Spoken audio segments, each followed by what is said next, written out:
Assalamualaikum warahmatullahi wabarakatuh. Selamat datang di video pembelajaran YouTube channel saya.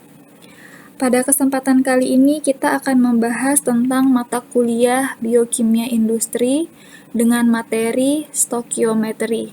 Nah, di sini kita akan membahas tentang stokiometri reaksi.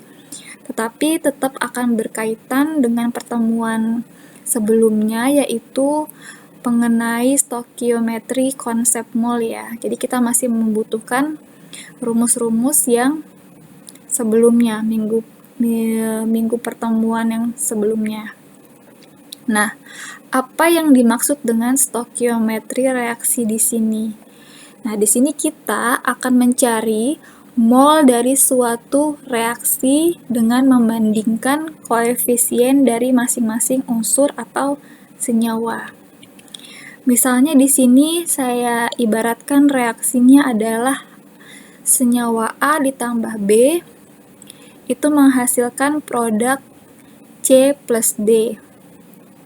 Nah, nanti kita menggunakan teori perbandingan koefisien untuk mencari nilai mol dari masing-masing senyawa. Nah, ini contohnya ya yang dikatakan dengan koefisien di sini, yaitu di sini koefisien senyawa A itu adalah 1, senyawa B adalah 2, yang ini adalah 3, dan yang D adalah 1. Nanti jika ada reaksi kita harus menyetarakan terlebih dahulu. Menyetarakan koefisien antara yang bagian kanan dengan yang bagian kiri. Jadi dia harus setara. Nah, ini sebagai contoh saja terlebih dahulu untuk menghitung nilai molnya. Nanti kita akan masuk ke contoh dan kita akan mempelajari menyetarakannya. Dia harus setara ya. Jadi di sini kita sudah menganggap bahwa ini sudah setara ya. Nah, misalnya pada contoh diketahui si senyawa atau unsur A ini nilai molnya itu adalah 2 mol. Nah, jumlah zatnya itu adalah 2 mol. Kita sekarang mau mengetahui senyawa B, senyawa C, dan senyawa D ini dia berapa mol. Nah, itu bisa kita cari dengan perbandingan koefisien yang ada pada senyawa atau unsur-unsur di depannya ini. Jadi, yaitu dengan cara membandingkan koefisiennya. Di sini kan ada 2 nih ya, si B. Berapa mol si B ini dengan membandingkan 2 dibanding dengan koefisien A, 2 dibanding 1 dikali mol yang diketahui, 2 mol. Jadi didapatlah senyawa B ini molnya adalah 4. Begitu juga dengan yang C. Yang C ini koefisiennya ada 3. Berarti kita membandingkan antara koefisien yang C dibanding dengan koefisien A, kemudian dikali dengan 2 mol. Gitu. Jadi 3 berbanding 1 dikali 2. Hasilnya si senyawa C ini memiliki mol 6. Kemudian yang D juga seperti itu. Dibandingkan koefisiennya 1 dibanding dengan 1 dikali mol yang diketahui. Jadi hasilnya 2. Jadi kita bisa mencari mol-mol yang belum diketahui dengan membandingkan koefisien dari masing-masing senyawa atau unsurnya. Nah, ini sama ya. Jika yang diketahuinya di sini, dia diketahui senyawa B ini jumlahnya adalah 4 mol. Berapa senyawa A jumlah molnya? Dengan cara membandingkan koefisien dari senyawa A ini dengan koefisien dari yang diketahui, mol yang diketahui. Jadi 1 banding 2 dikali 4. Begitu juga dengan yang senyawa C. 3 dibanding 2 dikali 4 sama dengan 6. Dan seterusnya 1 dibanding 2 dikali 4. Nah, ini cara mencari mol dalam bentuk suatu reaksi ya, dengan cara melihat koefisien dari senyawa atau unsur yang ada di depannya itu. Nah, jika yang kedua itu reaksinya jika yang diketahui ada dua senyawa yang diketahui. Jadi senyawa A dan senyawa B ini diketahui nih. Di sini terdapat 2 mol, yang di sini terdapat 3 mol. Nah, di sini kita nggak bisa langsung pakai cara yang pertama. Di sini kita biasanya memakai cara MBS, yaitu mula-mula, bereaksi, dan kemudian sisa. Nah, di sini untuk mula-mula itu kita untuk mula-mula ini kita harus mencari dulu mana senyawa yang habis duluan, seperti itu. Bagaimana kita mengetahui senyawa itu kira-kira yang habis duluan yang mana? Dengan cara membandingkan antara mol dengan koefisiennya. Seperti ini. Cek yang habis duluan itu misalnya seperti ini ya, 2 mol dibanding koefisiennya si A itu 1, dan kemudian jumlah molnya si B itu 3 dibanding dengan koefisiennya si B yang 2. Jadi kalau kita bagi, 2 bagi 1 sama dengan 2, 3 bagi 2 itu sama dengan 1,5. Kita lihat nilai yang terkecil. Nilai terkecil itu adalah nilai yang habis duluan. Jadi di sini kita sudah menemukan yang habis duluan itu adalah yang senyawa B. Jadi kita tinggal tulis senyawa B ini juga B yang bereaksi 3, karena dia habis duluan kan. 3 mol mula-mula, 3 mol yang bereaksi, nanti hasilnya 0 di sini.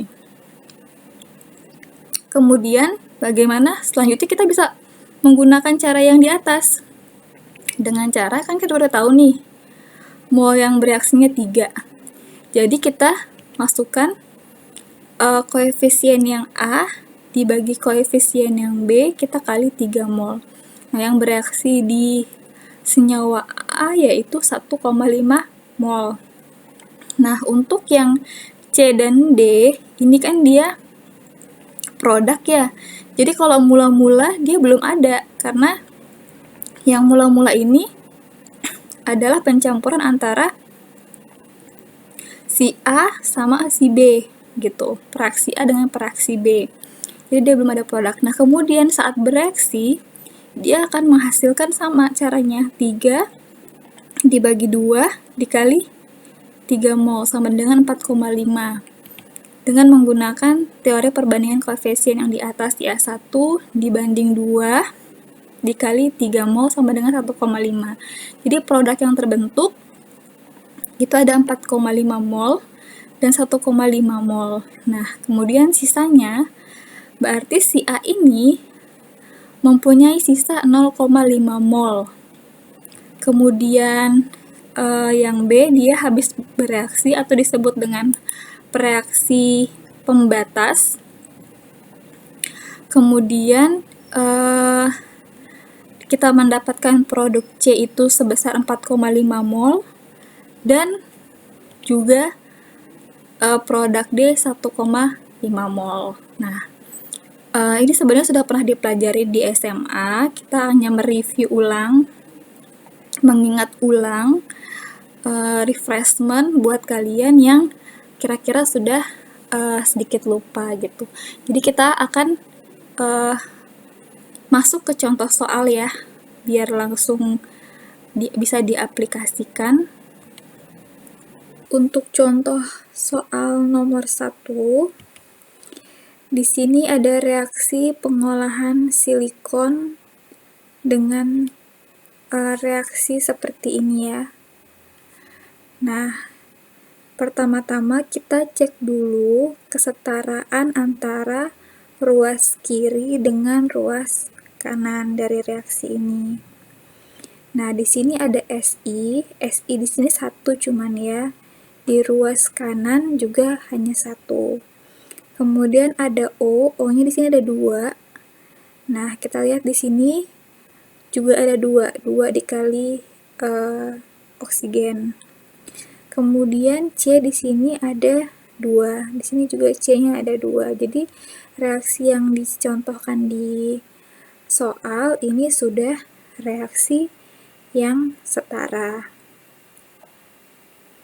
Kemudian untuk soalnya ada keterangan disediakan pasir kuarsa 112,5 kg dengan kadar SiO2 sebesar 80%.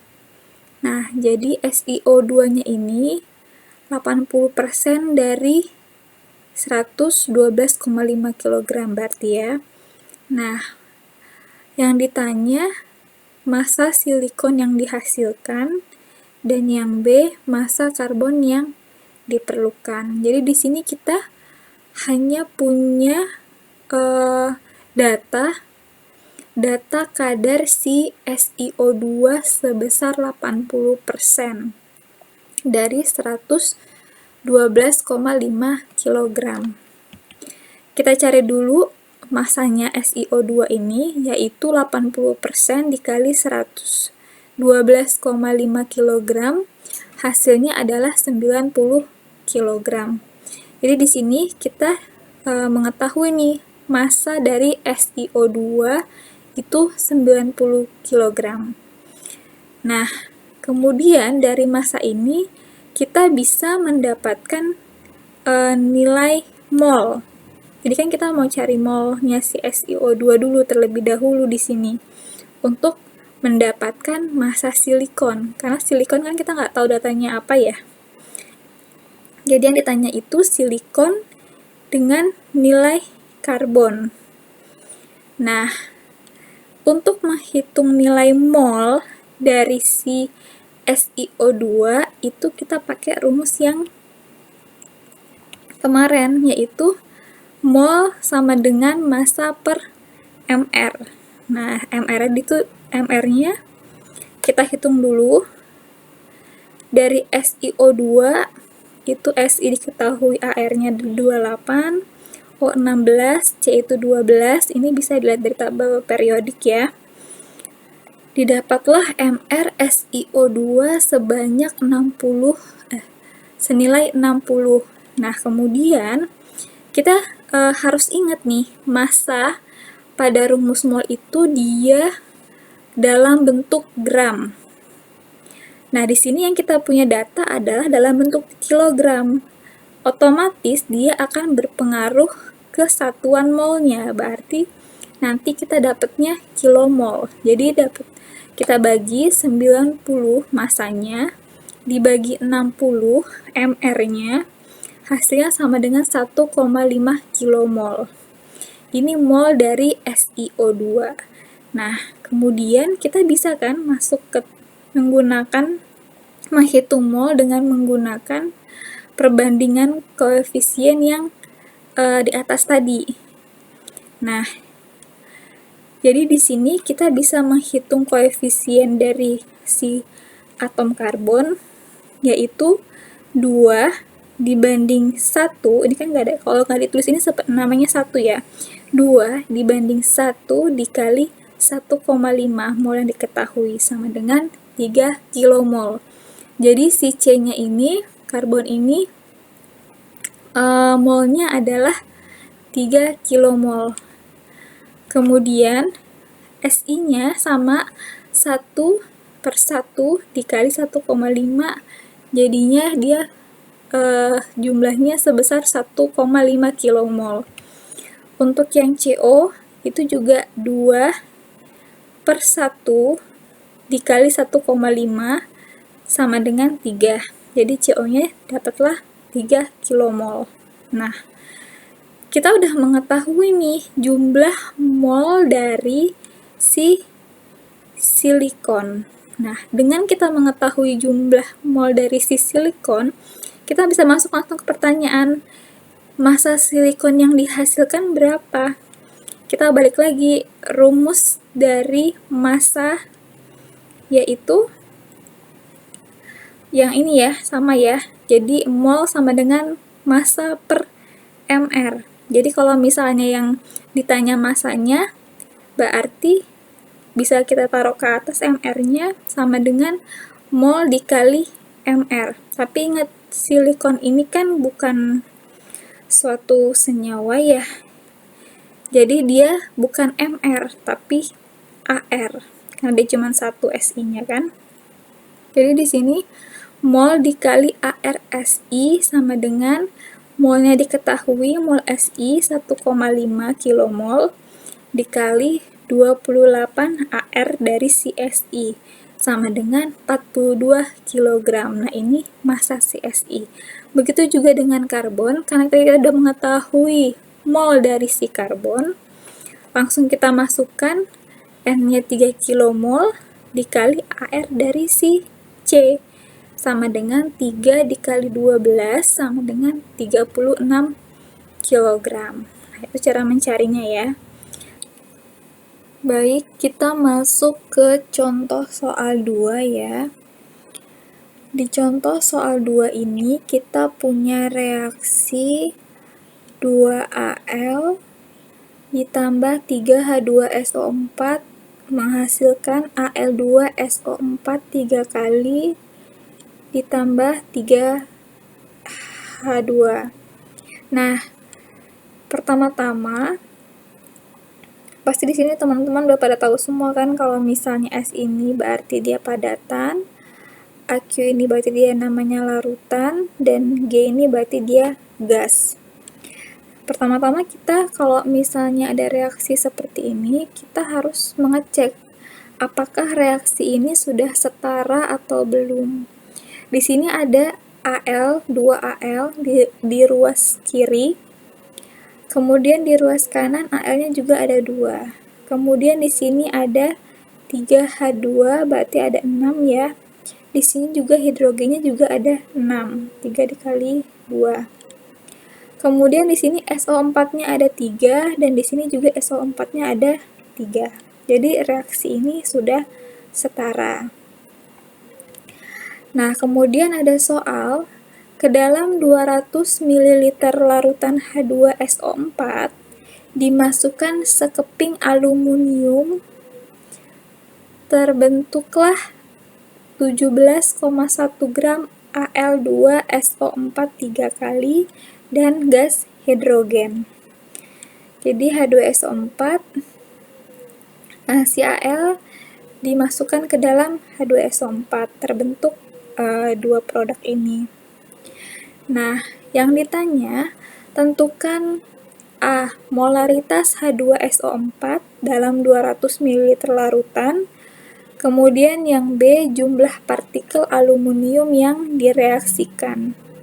Jadi ini untuk pertemuan minggu kemarin di PowerPoint-nya, itu sudah ada rumus molaritas dan juga ada rumus jumlah partikel. Nah, kalau lupa tolong dilihat lagi ya. Kemudian ini diketahui AR-Al, kemudian ARS, dan AR dari O. Jika tidak diketahui, teman-teman semua bisa melihatnya di tabel periodik ya. Nah, dari soal ini, kita mendapatkan data massa Al2SO3 dan volume dari H2SO4. Nah, data mana yang bisa kita gunakan untuk menghitung mol? Nah, untuk menghitung mol, apakah bisa menggunakan data 200 ml larutan H2SO4? Kalau kalian berpikirnya menggunakan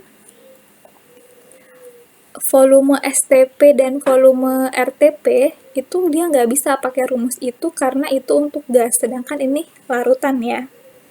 Nah, jadi yang kita pakai adalah yang massa 17,1 gram Al2SO4 3 kali. Kita cari molnya sehingga kita bisa menentukan mol-mol yang lainnya, senyawa yang lainnya. Di sini kita ketahui rumus mol adalah massa per mR. Nah, di sini kita sudah dapat massa, kita tinggal menghitung mR dari Al2SO4 3 kali. Nah, ini kita hitung Al-nya ada 2, jadi dikali 2. S-nya ada 3, jadi dikali 3. O-nya ada 12, 4 dikali 3, 12 O-nya. Jadi, dapatlah 342 mR dari Al2SO4 3 kali. Masanya diketahui, dimasukin, kemudian mR juga kita udah ketemu. Hasilnya adalah 1/20 mol ya. Masanya udah benar bentuknya dalam bentuk gram. Nah, karena kita sudah mengetahui jumlah mol dari Al2SO4 3 kali, kita juga bisa mencari mol dari senyawa-senyawa lainnya dengan perbandingan koefisien. Kita cari dulu yang Al2, di mana dia koefisiennya 2, dibagi dengan koefisien Al, yaitu 1, kalau tidak ditulis namanya 1 ya, berarti 1, dikali jumlah mol yang diketahui, 1/20. Dapatlah Al ini jumlah molnya 1/10. H2SO4 diketahui 3/20, dan hidrogen diketahui 3/20. Barulah di sini kita bisa masuk ke rumus molaritas. H2SO4 dalam 200 ml. Jadi, rumusnya molaritas yaitu sama dengan mol per volume. Ingat ya, volume di sini itu harus dalam bentuk liter. Nah, jadi diketahui 200 ml larutan, berarti kita ganti dulu ke dalam liter, sehingga tinggal kita masukkan ke rumus. Di sini H2SO4-nya dapat molnya 3/20 dibagi volume dari H2SO4-nya yaitu 0,2. Jadi, hasil molaritas dari H2SO4 dalam 200 ml larutan yaitu 3/4 molaritas. Kemudian, pertanyaan yang B, jumlah partikel aluminium yang direaksikan. Nah, rumusnya jumlah partikel yaitu N besar sama dengan mol dikali 6,02 dikali 10⁻23. Nah, di sini hasilnya adalah 6 dikali 0,2 dikali 10⁻22. Nah, ini kalinya salah ya. Nggak ada kalinya, jadi hasilnya 6,02 dikali 10⁻22. Nah, itu hasilnya. Jadi, kurang lebih seperti itu penentuan mol dari suatu reaksi kimia. Ini sebenarnya sudah dipelajari saat kalian SMA. Kita hanya sedikit mereview pelajaran dari stoikiometri reaksi ini. Mungkin kita akan lebih banyak membahas latihan-latihan soal untuk menambah pemahaman kalian terhadap stoikiometri reaksi ini. Mungkin itu sekian dari saya. Saya ucapkan terima kasih. Wassalamualaikum warahmatullahi wabarakatuh.